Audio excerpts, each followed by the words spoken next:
صلوات محمد و آل محمد۔ اللہم صلی علی محمد و آل محمد وعجل فرجهم۔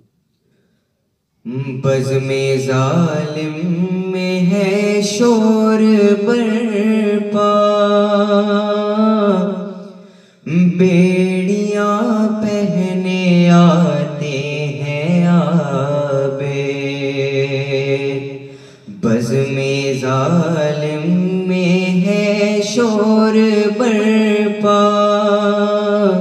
بیڑیاں پہنے آتے ہیں آبے۔ سر کھلے ساتھ ہے سارا کنبہ، بیڑیاں پہنے آتے ہیں آبے۔ بزم ظالم میں ہے شور برپا، بیڑیاں پہنے آتے ہیں آبے۔ مار کر حکم دیتا ہے ظالم،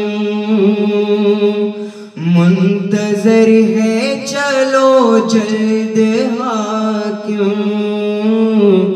دشت شمرے لئی میں ہے کوڑا، بیڑیاں پہنے آتے ہیں آبے۔ بزم ظالم میں ہے شور برپا، بیڑیاں پہنے آتے ہیں آبے۔ ہے گلے میں پڑا طوق آہن، بوجھ سے اٹھ نہیں سکتی گردن۔ ذوف سے ڈگمگاتے ہیں ہر جا، بیڑیاں پہنے آتے ہیں آبے۔ بزم ظالم میں ہے شور برپا،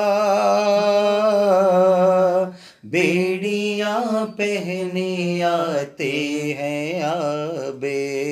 طوق آہن گلے میں پڑا ہے، ذوف سے جسم سب کانپتا ہے۔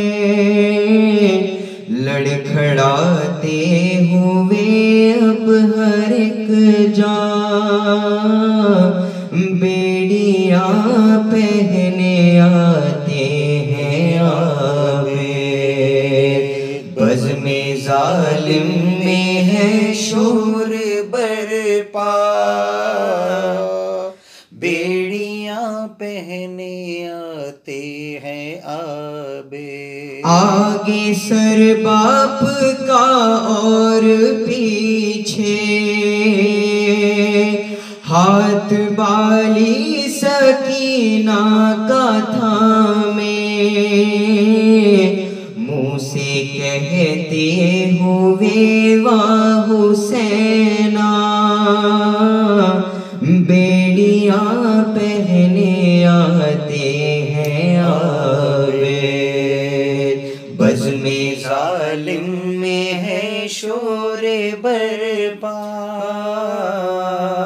بیڑیاں پہنے آتے ہیں آبے۔ آئے جب یا محمد کا کنبہ، بیٹھنے کی اجازت نہ دینا، جائزہ میں کھڑا کر کے لوں گا، بیڑیاں پہنے آتے ہیں آبے۔ بزم ظالم میں ہے شور برپا،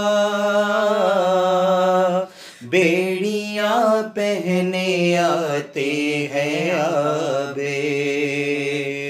بزم ظالم میں ہے شور برپا، بیڑیاں پہنے آتے ہیں آب سر کھلے ساتھ ہے سارا کلبہ بیڑیاں پہنے آتے ہیں آب صلوات محمد و آل محمد اللہم صلی علی لالا تیرے نواسی کے سر پر ردا نہیں نانا تیرے نواسی کے سر پر ردا نہیں اور اہل شام دیکھتے ہیں کچھ حیا نہیں عابد غریب مرتا ہے آب و غذا نہیں بے ہوش ننھے بچے ہیں آب و غذا نہیں دل سب کے کانپتے ہیں بدن تھر تھراتے ہیں اب سامنے یزید کے سادات جاتے ہیں عابد پہ سلامی ستم چرخ کوہن ہے عابد پہ سلامی ستم ماخذ ہے بازار میں سر ننگے بہن ہے سر دیکھ کے بابا کا چلائی سکینہ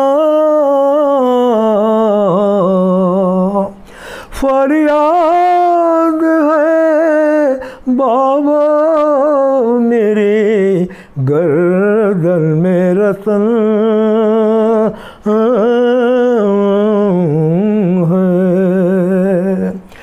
شہ کا پسر مجرئی بے گورو کفن ہے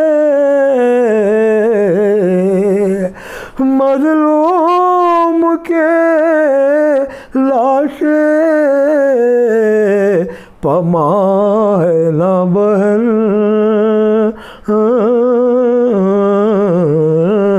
ہے عابد پہ سلامی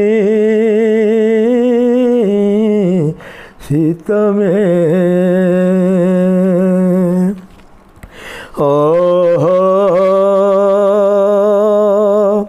عزیز و حادثہ نو فلک دکھاتا ہے عزیز و حادثہ نو فلک دکھاتا ہے حرم کا کا قافلہ پیش یزید جاتا ہے،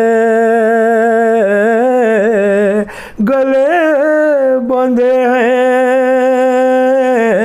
بدن سب کا تھر تھر آتا ہے، نہ سانس لیتے ہیں قیدی نہ بولا جاتا ہے،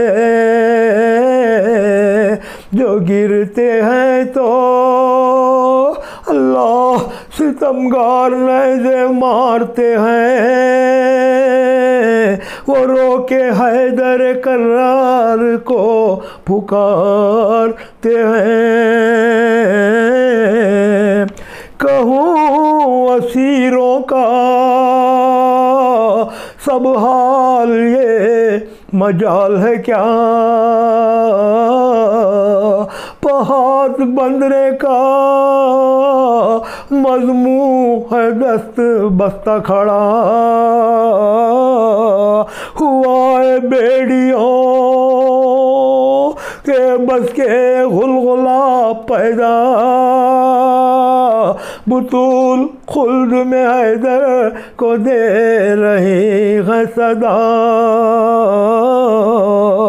بلند کرتی ہے فریاد یا ولی زینب، چلو یزید کے دربار میں چلو زینب،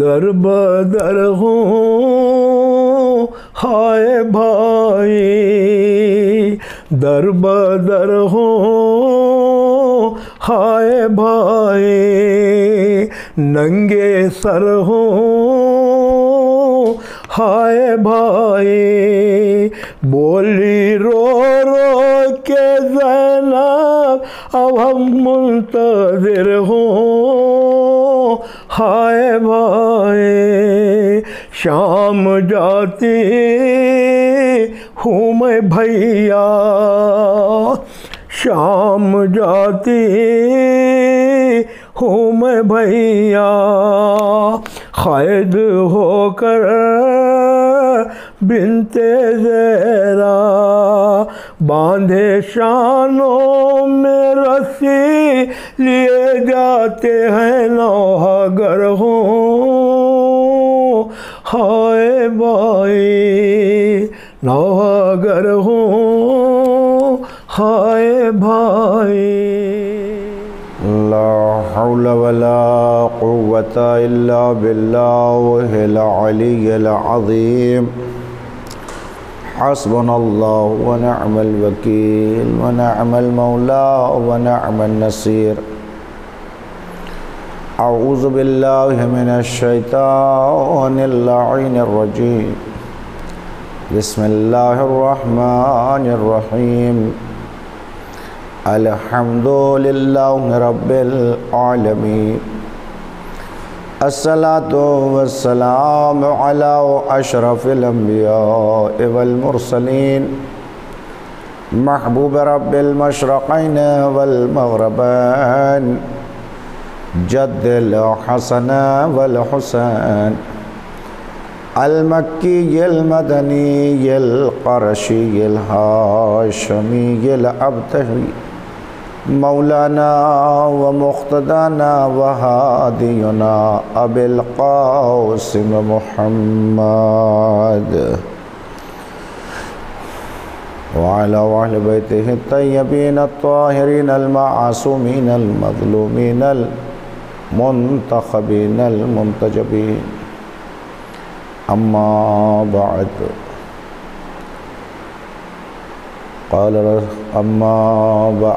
فقد قال الله تبارك وتعالى في قرآنه الحكيم، بسم الله الرحمن الرحيم، كل شيء احصيناه في امام مبين۔ عزاداران سید الشہداء، مظلوم کربلا اور میرے ناظرین حضرات، یہ مجلس داخلہ شام کے عنوان سے منعقد کی گئی ہے۔ ایک دو بات عرض کر کے تاکہ مجھے ربط مصائب کے لیے دو تین فقرے عرض کرنا ہے کہ اللہ نے ہر شے کا احصاء امام مبین میں کیا ہے۔ جو بات یہاں سے سمجھ میں نہ آئے وہ قرآن سے سمجھو، اور جو قرآن سے نہ سمجھ میں آئے وہ آل محمد علیہ الصلوۃ والسلام سے سمجھو، کیونکہ اہل بیت کی محبت کے بغیر اور قرآن کی محبت کے بغیر اسلام سمجھ میں نہیں آ سکتا۔ اس کی بنیاد اور اس کی وجہ یہ ہے کہ بعد کربلا امام حسین علیہ السلام کے وہ اعجازات، وہ معجزات کہ جو سر امام حسین علیہ السلام سے رونما ہوئے، وہ اس طریقے سے بیان کیے جاتے ہیں کہ واقعاً یزید یہ سمجھ رہا تھا کہ میں کامیاب ہو گیا، لیکن یزیدیت کل بھی مرد آباد تھی، آج بھی مرد آباد ہے۔ یزید کل بھی ناکام تھا، آج بھی ناکام ہے۔ حسین کل بھی پیغام الہی کو لوگوں کے سامنے آشکار کر رہے تھے، بعد شہادت بھی حسین نے اس پیغام کو آشکار کیا۔ دشمن سر حسین کو جدا کر کے یہ سمجھ رہے تھے کہ ہم کامیاب ہو گئے، لیکن نوک سینہ پر سر حسین نے تلاوت کلام پاک کر کے بتایا کہ اے دنیا والو، بس تم یہاں تک اختیار رکھتے ہو کہ میرے جسم سے میرے سر کو جدا کر سکتے ہو، لیکن میرے لبوں سے قرآن کو جدا نہیں کر سکتے۔ اور امام حسین علیہ السلام نے نوک نیزہ سے جو تلاوت کی ہے وہ سورہ کہف کی آیات کی تلاوت کی، جن میں سے ایک ہی آیت تھی جس کو آخر میں پڑھا جاتا ہے، سورہ کہف کی آیت ہے وَسَيَعْلَمُ الَّذِينَ ظَلَمُوا أَيَّا مُنْقَلِبٍ يَنْقَلِبُونَ۔ اللہ اکبر۔ معلوم یہ ہوا کہ یہ اعجاز نہ حسین سے پہلے کسی نے دکھایا تھا اور نہ حسین کے بعد کوئی دکھا سکتا ہے کہ لب امام حسین تلاوت کلام پاک نوک نیزہ پہ کر رہا ہے۔ بس کیونکہ یہ مجلس مصائب کی مجلس ہے، یکم سفر ہے، جس کو ہمارے ساؤتھ کی زبان میں غرے کی مجلس کہا جاتا ہے، اس کو میں آپ حضرات کے سامنے کچھ معروضات ہے جو عرض کرنا چاہتا ہوں۔ جب یہ قافلہ چلا ہے بعد کربلا اسیر ہو کر، تو امام حسین علیہ السلام کے دیکھیے سب حالات، بازار شام، دربار شام اور زندان شام کے حالات ہیں جن کو میں آج اس مجلس میں رکھنا چاہتا ہوں۔ جب یہ قافلہ پہنچتا ہے تو پہنچنے کے بعد ایک راہب ہے، راہب نے دیکھا کہ بازار سجا ہوا ہے، بازار میں تباشے، طبلے کی آوازیں بلند ہیں، بازار کو سجایا گیا ہے، لوگوں کو تماشا دیکھنے کے لیے بلایا گیا ہے۔ اس کیفیت کو دیکھ کر راہب ایک مرتبہ قریب ہوتا ہوا گیا، سوال کر لیا کہ آخر یہ ماجرا کیا ہے؟ تو راہب نے اپنے دماغ پر زور دیا۔ کیا سوچتا ہے راہب؟ راہب نے یہ سوچا کہ یہ مسلمانوں کی کوئی عید کا دن نہیں ہے، آخر اس طریقے سے خوشیاں کیوں منائی جا رہی ہے؟ جب یہ قریب ہوتا ہوا گیا، ایک سپاہی سے پوچھا کہ آخر یہ ماجرا کیا ہے؟ تو اس سپاہی نے کہا کہ ایک باغی نے خروج کیا تھا حاکم وقت کے سامنے، اس کو ان کے ساتھیوں کے ساتھ کربلا میں شہید کر دیا گیا ہے، یہ انہی کے سر ہیں اور ان کی بہو بیٹیوں کو اسیر بنا لیا گیا ہے۔ اس کیفیت کے ساتھ جب یہ قافلہ بازار شام میں پہنچا اور یہ راہب قریب ہوتا ہوا گیا، کہا کہ یہ رہنے والے کہاں کے تھے؟ کہا یہ مدینے کے رہنے والے تھے۔ کہا وہی مدینہ کہ جسے مدینۃ الرسول کہا جاتا ہے؟ کہا ہاں اسی مدینے کے رہنے والے تھے۔ اللہ اکبر۔ جیسے یہ فقرہ کہا تو ایک مرتبہ راہب نے کہا کیا میں پوچھ سکتا ہوں کیا اس مدینے کے رہنے والے کا نام کیا تھا؟ کہا وہ حسین تھا۔ کہا حسین وہ تو نہیں کہ جو زبان رسالت چوستا تھا؟ وہ حسین تو نہیں جو دوش رسالت پہ سوار ہوتا تھا؟ کہا اسی محمد کا نواسہ حسین ہے۔ کہا افسوس کیا اس راہب نے، اور راہب افسوس کر کے کہتا ہے کہ تمہیں شرم نہیں آتی کہ کل محمد اس دنیا سے گئے، ان کا نواسہ آیا، اس کو ذبح کر دیا، اس کو شہید کر دیا، اس کی بہو بیٹیوں کو اسیر بنا لیا۔ میں پوچھنا یہ چاہتا ہوں کہ نہ جانے میں کون سی پشتوں سے ہوتا ہوا یہاں تک آیا، مجھے کوئی پشت یاد نہیں ہے، داؤد کے زمانے سے یہاں تک چلا آیا، لیکن جب میں چلتا ہوں تو آج بھی میرے ہواری، میرے عیسائی، میرے چاہنے والے میرے قدموں کی خاک اٹھا کر اپنے سروں پر ڈالتے ہیں۔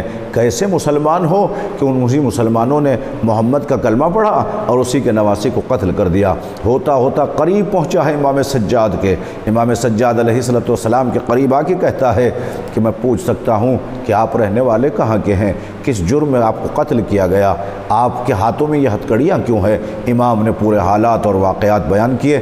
واقعہ بہت طولانی ہے، مختصر کر کے مجھے بالکل منزل مصائب کی طرف جانا ہے۔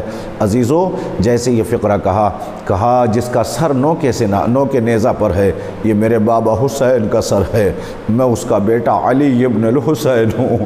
جیسے یہ فقرہ کہا تو ایک مرتبہ راہب نے تلوار کو کھینچا، اور تلوار کھینچنے کے بعد کہتا ہے کہ بس یاد رکھیے آپ مجھے کلمہ پڑھا دیں اور میری جنت کی ضمانت لیں۔ امام سجاد فرماتے ہیں کہ جنت کی ضمانت خواب میں تجھے میرے نانا دے چکے ہیں، اب تو کلمہ پڑھ لے۔ اس نے کلمہ پڑھا اور کلمہ پڑھنے کے بعد شہید ہو گیا۔ دیکھیے میرے عزیزو، حسین کے چاہنے والے کہاں کہاں نکلے، دربار میں ملے، بازار میں ملے، کہاں کہاں نہیں حسین کا اعجاز ہوا، کہاں کہاں نہیں حسین کے معجزات رونما ہوئے۔ بس میں نے مجلس کو تمام کر دیا، اور یہیں سے دربار شام کے بازار کے حالات میں آپ کی خدمت میں عرض کرنا چاہتا ہوں، جو بہت کم پڑھے جاتے ہیں۔ اپنے ناظرین کے لیے، اپنے سامعین کے لیے ان باتوں کو رکھنا چاہتا ہوں۔ ایک معظمہ ہے جس کا نام ہے ہند۔ یہ ہند کون ہے؟ زوجہ یزید ہے۔ اب سنیے میرے عزیزو، یہ پہلے کون تھی؟ ایک یہودی کی بیٹی تھی۔ یہ بچپن میں جب بیمار ہو گئی تو اس کا باپ یہودی پہنچتا ہے مدینے میں۔ کسی نے بتایا تھا کہ اگر تو اپنی بیٹی کی شفا چاہتا ہے اور اچھے طبیب کو تلاش کرنا ہے تو مدینے چلا جا۔ یہ تلاش کرتا ہوا مدینہ پہنچا، اور مدینے پہنچنے کے بعد اس نے طبیب کا گھر پوچھا کہ وہ طبیب کہاں ہے کہ جو ہر مرض کی شفا دیتا ہے۔ تو کسی چاہنے والے نے علی ابن ابی طالب کے گھر کا پتہ بتایا۔ جب علی کے گھر کا پتہ بتایا تو یہ طبیب کے پاس خدمت میں پہنچا یہودی، اور پہنچنے کے بعد کہتا ہے کہ میری بچی بڑی بیمار ہے، بڑی مرض میں مبتلا ہے، کیا آپ میری بچی کے لیے کوئی دوا تجویز فرمائیں گے؟ کیا امیر المومنین دوا نہیں دے سکتے تھے؟ کوئی دوا کا تجویز نہیں فرما سکتے تھے؟ امام تھے، ہر مشکل کا حل جانتے تھے، لیکن فرزند ابو طالب نے برجستہ آواز دی اپنے بیٹے حسین کو، جن کا سن 4 برس کا تھا۔ امام حسین کو بلایا، اور بلانے کے بعد کہا بیٹا اس یہودی کی بیٹی بیمار ہے۔ ایک مرتبہ امام حسین علیہ السلام نے پانی لیا اور پانی پر ہاتھ رکھا، کہا یہ پانی جا کر اپنی بیٹی کے سر پہ ڈال دینا۔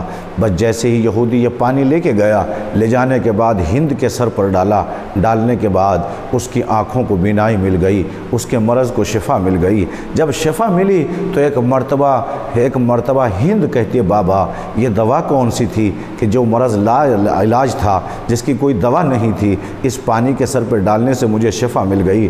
تو ایک مرتبہ یہودی کہتا ہے کہ یہ علی ابن ابو طالب کا بیٹا، علی ابن ابی طالب کا بیٹا امام حسین علیہ السلام کے ہاتھ کا اثر ہے۔ اس پانی پر انہوں نے ہاتھ لگایا جس میں اللہ نے شفا رکھی۔ کہا میں ان کو دیکھنا چاہتی ہوں۔ بس میرے عزیزو سنیے گا، محسوس کیجئے گا کہ کس کس طریقے سے پیغام آل محمد پہنچے ہیں۔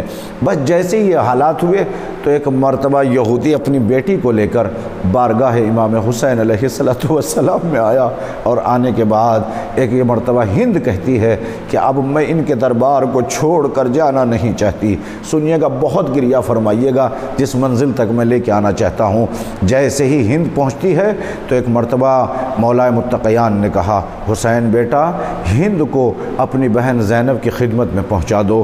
ہند کو لے کر حسین بارگاہ شہزادی جناب زینب سلام اللہ علیہا میں پہنچے، اور پہنچنے کے بعد ایک مرتبہ جناب زینب سے کہتی ہے کہ میں آپ سے کچھ سیکھنا چاہتی ہوں۔ تو شہزادی فرماتی ہے اگر کچھ سیکھنا چاہتی ہے ہم سے تو پہلے پردہ سیکھ لے۔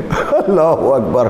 پردہ سکھایا کس نے؟ جناب زینب نے۔ قرآن پڑھنا کس نے سکھایا؟ جناب زینب نے۔ جب یہ سن بلوغ تک پہنچی تو امیر المومنین فرماتے ہیں کہ اے عبداللہ، اس کے باپ کا نام امام نے عبداللہ رکھا، اے عبداللہ بچی جوان ہو گئی، اس کو اپنے گھر لے جاؤ۔ اب میں اس میں نہیں جانا چاہتا کہ معاویہ نے یزید کی شادی ہند سے کیسے کروائی ہے۔ جب یہ گھر چلی گئی تو شفا مل گئی۔ میرے عزیزو انتظار تھا جب یہ لٹا ہوا قافلہ اب دربار شام میں پہنچا تو اعلان یزید کی طرف سے یہ کیا گیا تھا کہ عورتوں کو چھت پر بٹھا دیا گیا کہ تماشا دیکھو تماشا۔ ایک مرتبہ وہ اسیروں کا قافلہ داخلہ ہوا، داخلے کا ہونا تھا کہ ایک مرتبہ عورتیں اپنی جھولیوں میں پتھر لیے ہوئے تھی جو اسیروں کے سروں پہ مار رہی تھی۔ اللہ اکبر! بی بی کے ہاتھ پس پشت بندھے ہوئے تھے، سجاد کے ہاتھوں میں ہتھکڑی تھی، پیروں میں بیڑیاں تھیں، گلے میں خاردار توق تھا۔ سن لیا نا ارباب ازا میرے عزیزو، روایت کے فقرے یہ کہتے ہیں جب بازار میں یہ قافلہ پہنچا اور تو ایک مرتبہ ہند نے پوچھا کہ کس کا قافلہ ہے؟ کہا ایک باغی کا قافلہ آیا ہے، اسیر بنا کے لایا گیا ہے، اس کے بچوں کو قتل کر دیا گیا ہے۔ جیسے یہ فقرہ کہا تو نقاب ڈال کر یزید کی بیوی آئی، کہا میں بھی ان کا تماشا دیکھنا چاہتی ہوں۔ کہا میں ایسے نہیں آؤں گی، میں شہزادی ہوں، میرے لیے ایک تخت کا انتظام کیا جائے۔ ہند تخت پر آ کر کھڑی ہو گئی، چہرے پہ نقاب پڑا ہوا تھا۔ اللہ اکبر! عورتیں تماشا دیکھ رہی تھی، بیویاں اپنے بالوں سے چہرے کو چھپائے ہوئے تھی۔ عزادار و راوی کہتا ہے کہ اتنے میں ایک مرتبہ جناب زینب کی نظر ہند پر پڑی، بی بی نے پہچان لیا کہ یہ تو ہند ہے۔ جناب ام کلثوم سے کہا بہن ام کلثوم دیکھو ہند کھڑی ہے، وہ جو چہرے پہ نقاب ڈالے ہوئے ہے۔ تو جناب ام کلثوم فرماتی ہے بہن زینب پردہ ہمارے گھر سے چلا تھا، ہم تو بے پردہ بازاروں میں لائے گئے ہیں، جس کے یہاں پردہ نہیں تھا ان کے گھروں میں پردے دار نکل رہی ہے۔ اتنا کہنا تھا کہ ام کلثوم ذرا دیکھو وہ ہند کھڑی ہے۔ جملہ سنیں گے، بڑا قیامت کا جملہ ہے۔ جب پڑھ رہا تھا تو کیفیت الگ تھی۔ سوگ نامہ آل محمد کی یہ روایت ہے جہاں سے میں نقل کر رہا ہوں۔ تو ایک مرتبہ جب جناب ام کلثوم نے دیکھا تو کہتی ہے بہن زینب مجھے دور کا نظر نہیں آتا۔ کہا بہنہ کیوں؟ کہا جب سے میرے بھائی عباس کے بازو قلم ہوئے میری آنکھوں کی بینائی کم ہو گئی ہے۔ عزاداروں کتنا صدمہ نہیں اٹھایا ہوگا۔ عزاداروں ایک مرتبہ ہند تماشا دیکھ رہی تھی، تمام بیویوں نے اپنے چہروں کو بالوں سے چھپا لیا کہیں ہند کی نظر ہم سے نہ پڑ جائے۔ جب اس راستے سے گزری تو ایک مرتبہ سوال کیا کہ اے قافلے والو تم کہاں کے رہنے والے ہو؟ کہا ہم مدینے کے رہنے والے ہیں۔ کس نے سوال کیا؟ ہند نے سوال کیا کہ مدینے کے رہنے والے ہو؟ کہا ہاں مدینے کے رہنے والے ہیں۔ کیا تم مدینے کے احوال مجھ سے بیان کر سکتی ہو؟ کیا تم جانتی ہو وہاں پر میرا ایک آقا رہتا ہے جس کا نام حسین ابن علی ہے۔ کس سے سوال کیا جا رہا ہے؟ جناب زینب سے سوال کیا۔ زینب تڑپ گئی، کہا میں حسین کو جانتی ہوں۔ کہا اس کا یہ ایک بیٹا ہے جو بہت خوبصورت ہے، جس کے حسن کا اندازہ یہ ہے کہ جس کے چہرے پہ نقاب ہوتی تھی تو اہل مدینہ دیکھنے کے لیے ترستے تھے۔ کہا اس کے بیٹے کا نام علی اکبر ہے۔ کہا ہاں جانتی ہوں۔ کیا اس کے بھائی کو بھی جانتی ہیں؟ کہا بھائی کون؟ کہا اس کے بھائی کو عباس کہتے ہیں۔ اللہ اکبر سنیں گے۔ ایک مرتبہ شہزادی زینب فرماتی ہیں کہ جس حسین کی بات کر رہی ہے اس کا سر وہ نظر آ رہا ہے جو نوک نیزہ پر ہے، یہ اس کے بیٹے علی اکبر کا سر ہے، یہ اس کے بھائی عباس کا سر ہے۔ اللہ اکبر۔ جب تمام کی خبر لے چکی تو ایک مرتبہ شہزادی زینب کہتی ہے کہ اے ہند، سب کو پوچھا لیکن تو نے حسین کی بہن زینب کو نہیں پوچھا۔ کہا خبردار ان شہزادیوں کا نام نہ لینا، یہ شرابی کا دربار ہے۔ ایک مرتبہ کہا ہند نہیں پہچانا؟ کہا میں نہیں پہچانا۔ ایک مرتبہ شہزادی نے اپنے چہرے سے بالوں کو ہٹا کے کہا ہند میں ہی زینب ہوں۔ ارے ہند تڑپ گئی۔ تڑپنے کے بعد اپنے سر سے نقاب کو، چہرے سے نقاب کو ہٹانے کے بعد ایک مرتبہ پیروں سے نالین نکالی اور تخت یزید کے جا کے قریب کہتی ہے کہ تو نے بے غیرت یہ کیا کیا ہے؟ آل محمد کا قتل کر دیا، ان شہزادیوں کو اسیر بنا کے لایا گیا ہے۔ اجرکم اللہ۔ عزادارو، مجھے دربار کے حالات پڑھنا ہے، لہٰذا بہت ہی اختصار کے ساتھ سنیے گا، محسوس فرمائیے گا۔ یہاں سے میں مصائب، حالانکہ پورا ہی مکمل مصائب ہے، آج زندہ بازار کا شام کا بازار اور دربار شام، یہ پورے مصائب ہی ہے عزادارو۔ بس میں یہیں سے شروع کرتا ہوں۔ منہال کوفی امام کے چہنے والے ہیں۔ منہال کوفی امام سجاد علیہ السلام کے قریب آئے اور آنے کے بعد کہتے ہیں مولا میرا ایک سوال ہے۔ بہت دیر تک امام گریہ کرتے رہے، منہال کھڑا رہا۔ جب منہال انتظار کرتے رہے تو ایک مرتبہ منہال نے کہا مولا میں کچھ پوچھنے کے لیے آیا ہوں۔ میں امام خاموش ہوئے اور خاموش ہونے کے بعد کہا منہال پوچھو کیا پوچھنا چاہتے ہو؟ کہا مولا مجھے اتنا بتا دیں کہ آپ اس جوانی کے عالم میں ضعیف کیسے ہو گئے؟ آپ کے سر کے بال سفید کیسے ہو گئے؟ مولا یہ آپ کی ریش مبارک سفید کیسے ہو گئی؟ اب سنیے گا میرے عزیزو، یہیں سے مصائب کا میں آغاز کر رہا ہوں۔ امام سجاد نے منہال کے کہنے پہ فوراً برجستہ کہا، فرماتے ہیں کہ منہال یہ مصائب مجھ پر شام میں پڑے۔ 3 مرتبہ امام نے نام لیا، الشام الشام الشام۔ میری سمجھ میں نہیں آتا تھا یہ 3 مرتبہ شام کیوں کہا امام سجاد نے۔ جب میں نے اس پہ غور کیا تو میں اس منزل پر پہنچا، پہلا شام کا نام لیا تو بازار شام یاد کیا ہوگا، دوسرا شام نام لیا تو دربار شام یاد کیا ہوگا، اور تیسری مرتبہ جو شام کہا ہوگا تو زندان شام کو یاد کیا ہوگا۔ ہائے سجاد پر کیا قیامت پڑ گئی۔ اب سنیں ارباب عزا، امام سجاد نے منہال کو کیا جواب دیا؟ کہا مجھ پہ میں اتنا ضعیف کیسے ہو گیا، میں اتنا بوڑھا کیسے ہو گیا؟ یہ مصائب تھے جو شام میں مجھ پہ ڈھائے گئے۔ عزادار و راوی بیان کرتا ہے کہ منہال نے ایک مرتبہ امام سجاد سے سوال کیا، مولا وہ کون سی مصیبت تھی جس کی وجہ سے آپ ضعیف ہو گئے؟ تو امام نے 3 مرتبہ کہا الشام الشام الشام۔ کہا مولا وہ شام کی کون سی مصیبت ہے جس کی وجہ سے آپ کی کمر خمیدہ ہو گئی؟ تو امام گریہ فرماتے ہیں اے منہال، جب ہم بازار شام میں پہنچے تو بازار شام میں ہمارے اونٹوں کو بٹھایا نہیں گیا۔ کہا پھر مولا؟ کہا ہمیں بازار شام میں اونٹوں سے گرایا گیا۔ میں گرتے ہوئے بچوں کو دیکھ رہا تھا۔ عزادارو کا مولا کیا اس سے بھی بڑھ کر کوئی مصیبت ہے؟ ایک مرتبہ امام سجاد فرماتے کہ ہاں منہال اس سے بڑھ کر بھی مصیبت ہے۔ کہا مولا وہ کیا ہے؟ کہا ایک رسی تھی، 12 گلے تھے اور ہمیں اس طریقے سے کھینچا جا رہا تھا جس طریقے سے ایک قصاب اپنے جانوروں کو کھینچ کر لے جاتا ہے۔ ارے سب بیویوں کے قد برابر نہیں تھے، کوئی اپنے پنجوں کے بل کھڑی ہوتی تھی۔ کہا مولا کیا اس سے بڑھ کر بھی کوئی مصیبت آپ پر شام میں گزری؟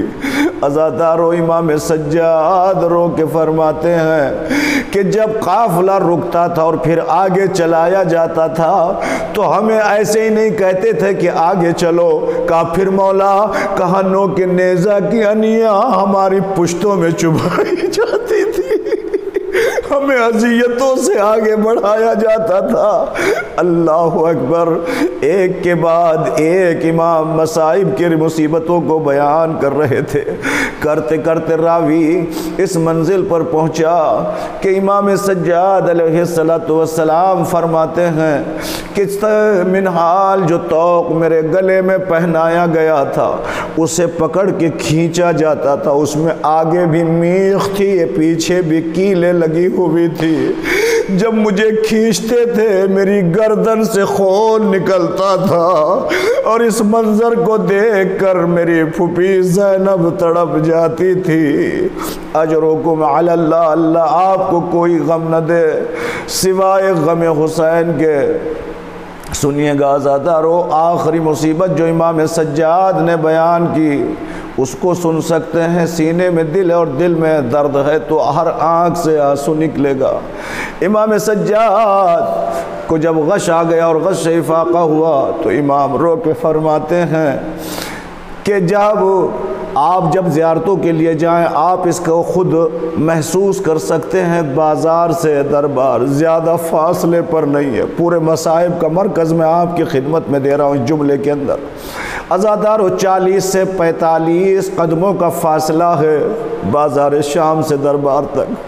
جب میں زیارتوں پہ گیا تھا تو میں نے خود اس چیز کو محسوس کیا، تو لیکن میں اس کو عرض کیوں کرنا چاہتا ہوں، امام فرماتے ہیں کہ جو چند لمحوں کا راستہ تھا وہ راستہ ہم نے 9 گھنٹوں میں طے کیا۔ چاروں طرف تماشا ہی تماشا دیکھ رہے تھے۔ عزادارو امام سجاد رو کے فرماتے منحال سننا چاہتا ہے، کہا دربار کے 7 دروازے تھے، ہر دروازے سے میری پھوپھی آرام سے گزر گئی، اور جب کوئی ڈرتا تھا سہمتا تھا تو شہزادی فرماتی تھی پھوپھی اماں سجاد گھبرانے کی ضرورت نہیں ہے، سکینہ پریشان ہونے کی ضرورت نہیں ہے، ابھی تمہاری پھوپھی زندہ ہے۔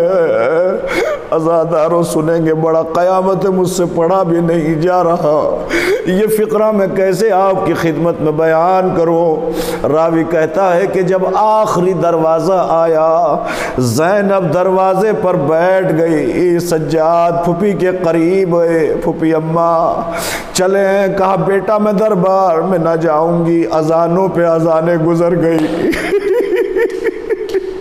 کتنی اذانیں ہوئی گزر گئی، زینب بیٹھی رہی 72 گھنٹے دروازوں پہ کھڑا رکھا ہے۔ عزادارو کربلا سے چل کر یہ مسافر آئے ہیں، 72 گھنٹے 1 گھنٹہ بھی کھڑے ہونا قیامت گزرتا ہے۔ علی کی بیٹی 72 گھنٹے کیسے کھڑی رہی، آزاد بھی نہیں تھی، ایک رسی تھی 12 گلے تھے۔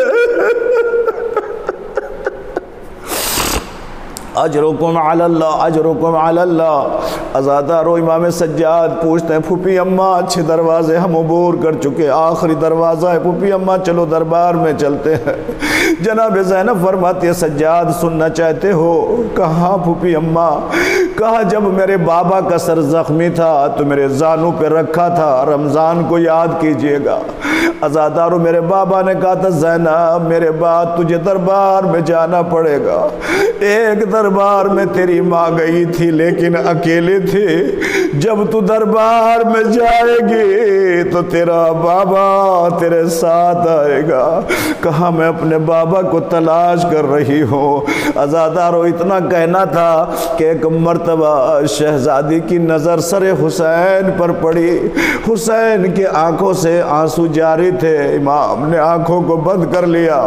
شہزادی فرماتی ہے بھیا بھیا تجھے اس دربار کے دروازے پہ کس نے رلایا؟ میرے ماں جائے زینب پہ مصیبت پڑی تو آنکھوں کو بند کر لیا، عباس کے بازو قلم ہو رہے تھے، زینب دیکھ رہی تھی، اکبر کے سینے سے برچھی نکلی، زینب دیکھ رہی تھی، چند قدموں کے فاصلے سے کھڑی زینب دیکھ رہی تھی، جب تیرے گلے پہ خنجر چل رہا تھا، اے بھیا تو نے آنکھوں کو کیوں بند کر لیا؟ بھائی اتنا کہنا تھا، ایک مرتبہ آواز آئی، زینب میں تیرا بابا علی آ گیا ہوں۔ ارے عزادارو دربار میں داخلہ ہوا، جب زینب پہنچی ہے سنیں گے ارباب اعضاء، بڑی قیامت کی روایت ہے، اگر میں پڑھ سکا تو میں سن لیجئے گا، آپ روتے ہوئے محسوس کیجئے گا صاحب اولاد ہے۔ جب دربار میں یہ قافلہ پہنچا تو ایک سفیر نے ایک بچی کو دیکھا، مصائب کو چھوڑ دیا، ایک فقرہ دینا چاہتا ہوں اس منزل کے اوپر، کیا کیا گزر گئی آل محمد کے اوپر۔ جب یہ قافلہ دربار میں پہنچا تو پہنچنے کے بعد ایک ملعون کی نظر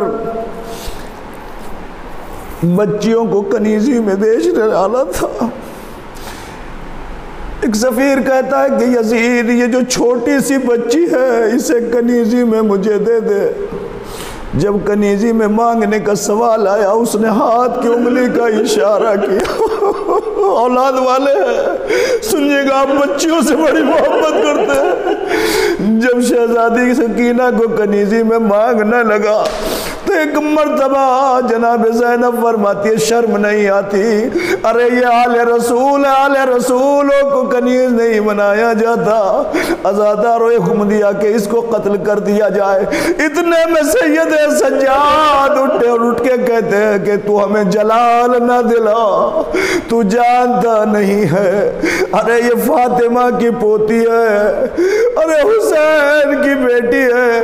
بس جیسے اس خریدنے والے نے فاطمہ کا نام سنا، قریب آ کے پوچھا کون فاطمہ؟ رسول کی بیٹی فاطمہ۔ کہ ہائے یہ وقت آ گیا کہ دربار یزید میں، شرابی کے دربار میں ارے بیویوں کو کنیزی میں بیچا جا رہا تھا۔ اللہ اکبر، کیسے پڑھوں ارباب اعضاء، آخری فقرے ہوں گے، مجلس تمام ہو جائے گی۔ جیسے یہ فقرہ کا اور کہنے کے بعد ایک مرتبہ اس نے اپنے خنجر کو نکالا، خنجر کو نکال کر اس ہاتھ کو کاٹ لیا جس ہاتھ سے بچی کی طرف اشارہ کیا تھا۔ اے بی بی تو مجھے معاف کر دے۔ عزادارو سنیں گے، بچ گئی سکینہ، ہاں عزادارو، لیکن جب ملعون تخت پر بیٹھا ہوا تھا تو تخت کے نیچے سے تشت نکالا، کا یہی سکینہ ہے جو اپنے بابا سے پیار کرتی تھی، دندان مبارک سے گستاخی کر رہا تھا ملعون، کہا ہم نے سنا ہے تیرا بابا تجھ سے بڑی محبت کرتا ہے، کہ اس میں کیا شک ہے؟ اپنے بابا کو بلا کر دکھا، ارے بچی نے جلا ہوا دامن پھیلایا، اے بابا میری محبت کا امتحان لیا جا رہا ہے بابا۔ حسر حسین اٹھا، آغوش سکینہ میں آیا، سکینہ نے فریاد کی، بابا تیری شہادت کے بعد میرے رخسار پر تماچے، پشت پر تازیانے مارے گئے، علی لعنت اللہ علیہ سيعلم الذين ظلموا أي يوم ينقلبون إنا لله وإنا إليه راجعون رضا بقضائه وتسليما لأمره ماتم حسین حسین حسین